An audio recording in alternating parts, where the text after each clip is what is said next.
a why for 2024, and when I read it, I was thinking more than just 2024. It's a why for always. And the passage we're going to look at is Isaiah 61 verses 10 through Isaiah 62 verse 3. And while that sounds really, really long, it's not, because there's only 2 verses at the end there in the first chapter. When I saw that picture, I was thinking about this past year. I felt wiped out. And while some years are a blast, there are some years that leave us feeling blasted. And most of them have us wondering, okay, what comes next? And so when I came across the passage that we're going to be looking at today, I realized, you know what? This is a why for 2024, but for always. But it's also a bit of a what next. And that's a conditional what next. It's a what next if we're willing. Isaiah 61 verse 10 begins, I will greatly rejoice in the Lord. My soul shall be joyful in my God. And you think about that, and it sounds a bit like David, because he's the one that's got that upbeat relation. Or you may be thinking, yeah, that sounds like a preacher's take on things. Yeah, everybody comes together, everybody sings, you all should be happy. And you all heard that last part, you all should be happy. And it can come across a bit disingenuous when it's all happy, happy, but we don't hear a reason why for the happy. Just do it, be it. Well, like I said, this passage is more of a why kind of passage. And continuing, it says, for he has clothed me with the garments of salvation. He has covered me with the robe of righteousness. As a bridegroom decks himself with ornaments, and as a bride adorns herself with her jewels. He has. The reason for this joy, the reason to rejoice, isn't about me. It's about what he has already done and is willing to do. And if you think about when this is being written, this isn't necessarily one of those positive times. If you jump back to the very beginning of Isaiah, with Isaiah 1:1, it says, the vision of Isaiah, the son of Amoz, which he saw concerning Judah and Jerusalem in the days of Uzziah, Jotham, Ahaz, and Hezekiah, kings of Judah. Think about that for a couple of seconds. We're not talking about presidents of the United States where every 4 years, time to re-elect another one potentially. Kings. You get in there, you're king until you die. 4 different kings were in there in the time of Isaiah. And it wasn't because, oh, this one lived a good long life, and when he got to be 100 years old, he kicks off, and his son who's only 80 takes over, and he rules for 20 years, and no. Right in the middle of that mess, Ahaz, one of the worst, nastiest pieces of trash that ever took on human flesh. He didn't know how to behave right if you forced him to do it. So Isaiah isn't coming up with a yay, rah, yay, rah, yay, rah, that when you finally get down to chapter 61, he's still on the yay, rah roll. He's writing to a bunch of mess ups. But, like I said, the reason for the rejoice isn't because of an Ahaz, or even because of Hezekiah, who was sort of getting it right at the time. The reason to rejoice was because of God and the change God could and would bring about.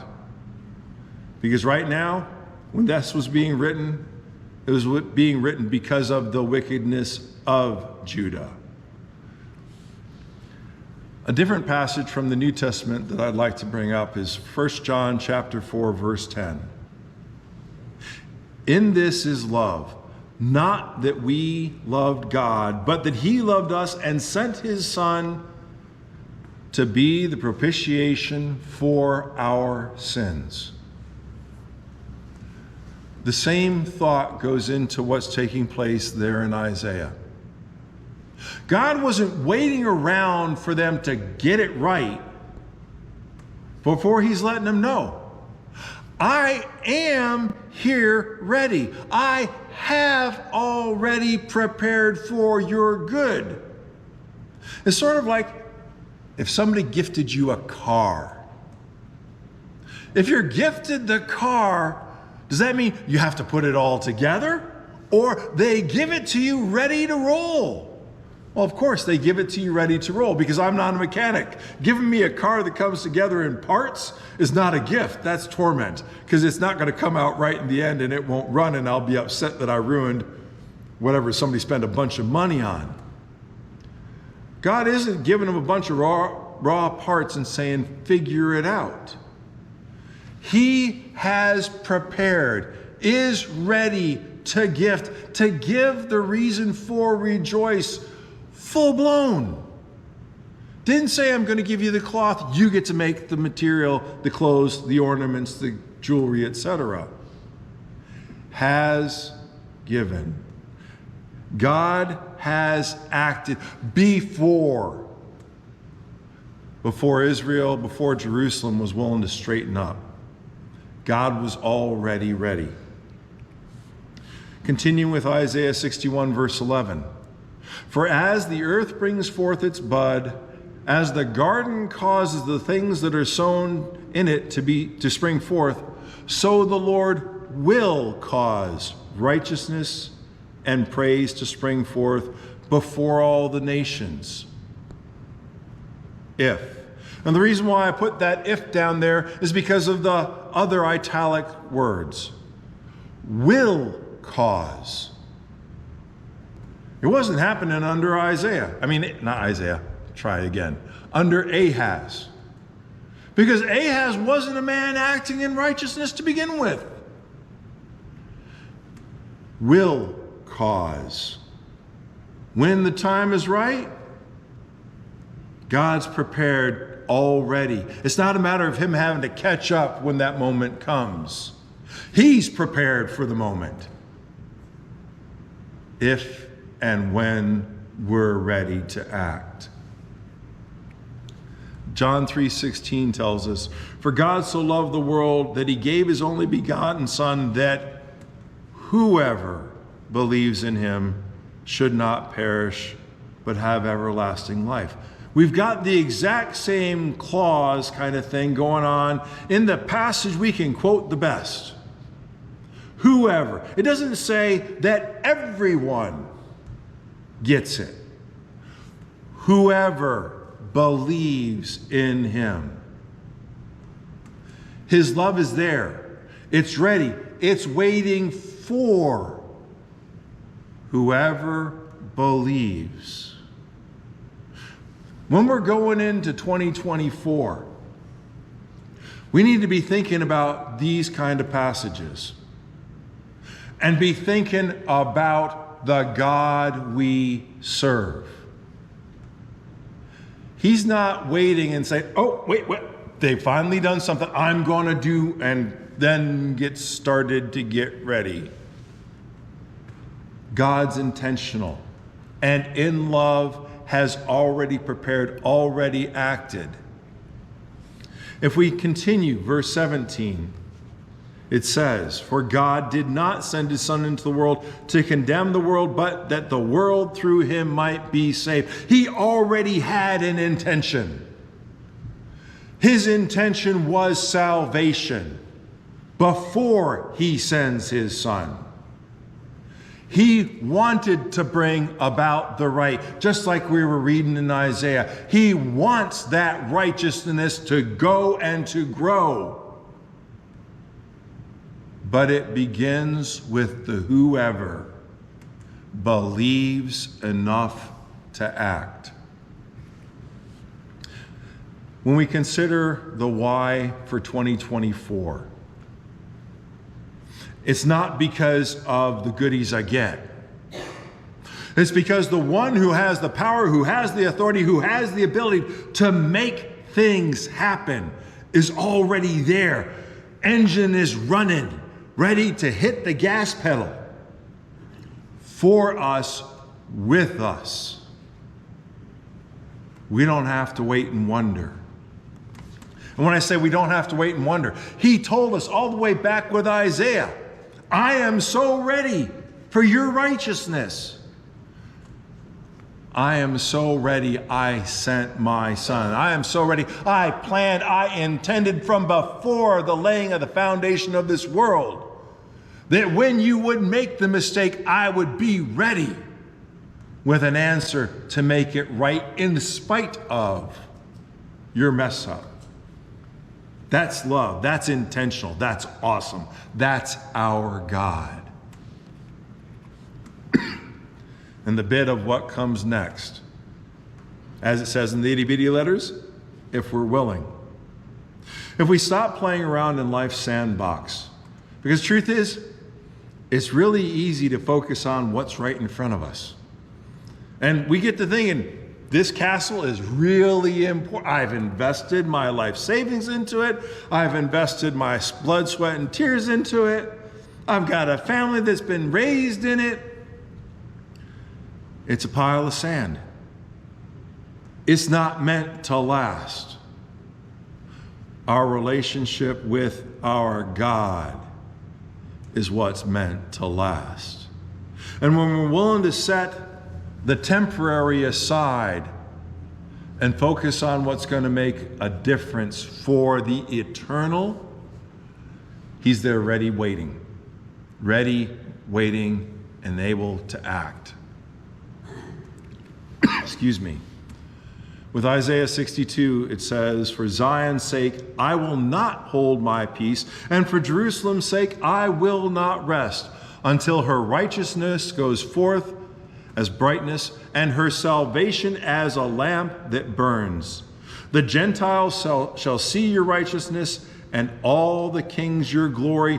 You shall be called by a new name, which the mouth of the Lord will name. He's telling us the difference he is prepared for. And when he says the righteousness that's going forth, guess what? That means going forth through us. It doesn't just start on its own. It starts through us. If we're going to carry it to the nations, I already said it, we carry it to the nations. Like we discussed in class this morning. When Paul starts the letter to the Romans, he tells them, we are the apostles to the nations. And he's not saying me and the other guys that are writing this letter to you. We, all of us together, are God's message to the world. We are his righteousness to the world. We are the ones God is going to carry it all forward through. If we're willing to act in accordance with his will. If we're willing to set aside the things that tend to draw our attention for a moment and realize that mortgage payment's going to be there next month, the month after that. We know mortgage payments set up usually for 30 whole years. It's going to be there. It's going to be there and be there. We're not guaranteed tomorrow. Are we prepared for what comes next? We talked about briefly before the services, different family members that are dealing with health issues, others that go into their funerals. Isaiah isn't writing saying, hey, focus on what's gone on before and reflect upon the things that went wrong or maybe could have gone better or really went right. I had a problem recently in archery. I'm getting really good at it. That's the good part of it. But part of what I do involves the front and the back at the same time. My one hand is supposed to be doing one thing. My other hand is supposed to do something completely different. If I think about this hand goes wonky. If I think about this hand goes wonky. And my instructor told me, what you got to do is do them both as one thing. So when you shoot, you are driving towards the target. The front hand is driving forward. The back hand is driving to the back a bit. Both are driving. Think driving. And I'm like, okay, I got that. 3 shots later, I get back to my instructor. Okay, I did it, and it looked great. I was a 6 o'clock, 12 o'clock kind of guy. I had one arrow down at 6 o'clock. I had another arrow down a little low at 6 o'clock, and I had one high at 12 o'clock. I'm missing the center. What in the world am I going to do because I'm driving? She says, drive straight. And I didn't laugh at her because she's my instructor, but I was thinking that inside. It's like, wah ha ha, thank you very much. But that's the truth. Drive straight. Don't think about fixing the up and down. Because if I'm thinking up and down, what's happening back here? Who knows? If I'm thinking about back here, don't jerk or whatever. What's going on up here? Who knows? Drive straight. Be the righteousness we are called to be in Christ. Wear the name we're given, the name that makes us different in the most significant way possible. The name of Christ, Christian. God's answer to the why, and in a sense, to the what, to the how, and to the everything of 2024 is I want an exclamation point. I want a win. I want a righteousness. I want it going forth, not just outside these 4 walls, not just out to the city, to the next door neighbor. I want it going to the world. Why? He's God. And he means it. The real question isn't whether or not it can go that far. The real question is, are we going to act in conviction that he's already prepared for our succeeding? We drive straight. I don't have to look back when I'm heading forward. I don't have to question the sin of my past when I have a God who has already paid the price for that sin with his Son. All I got to do is do what he's asking me to do. In 2024 and every other year can be that same kind of awesome if we act, if we strive. He will be the power. Who gives the increase? And we all know God gives the increase. We're the ones called to be his hands, to be his eyes, his mouth, the shoulder that gives somebody the hug and the support, the encouragement, when we choose.